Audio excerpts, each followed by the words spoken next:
And now, ladies and gentlemen, our next candidate. I know you have seen her picture on billboards all up and down our highways and byways, not just on this interstate.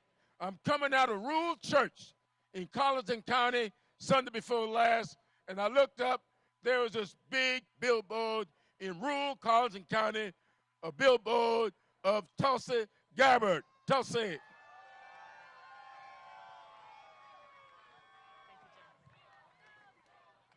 Aloha, South Carolina.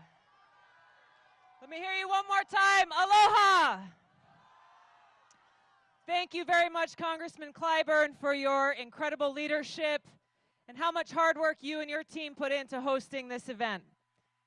It's great to be back here in South Carolina, especially in the middle of summer. Almost 17 years ago, I was here with a big rucksack on my back and a duffel bag on my front as a young private headed to Fort Jackson. Now, I've served for now over 16 years in the Army National Guard.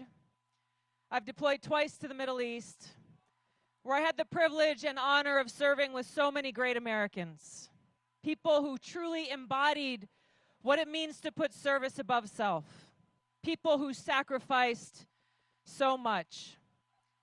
As your president, I will bring those values of service above self to the White House, putting people ahead of profits, putting people ahead of politics, placing the interests of the American people and our country above all else. Now, the challenges that we face are great because the rich and powerful have been in charge of Washington for far too long, leaving the rest of us behind. But here's what I know, that when we stand united, motivated by that care and love we have for each other and for our country, there is no challenge we cannot overcome. When we stand united, we can pass Medicare for all. When we stand united, we can take on Big Pharma and insurance who are exploiting the sick to profit. When we stand united, we can pass criminal justice reform, end the federal marijuana prohibition, and ban private prisons. When we stand united, we can stand together to protect our environment, make sure we have clean water and clean air, and ban offshore drilling.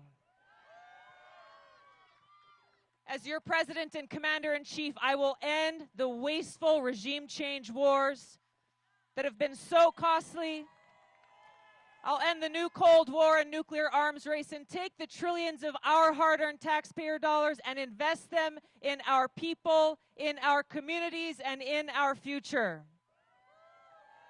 So I'm asking you to stand with me and join me as we bend the arc of history away from war and towards peace, towards that bright future with hope and opportunity, justice, and equality for all.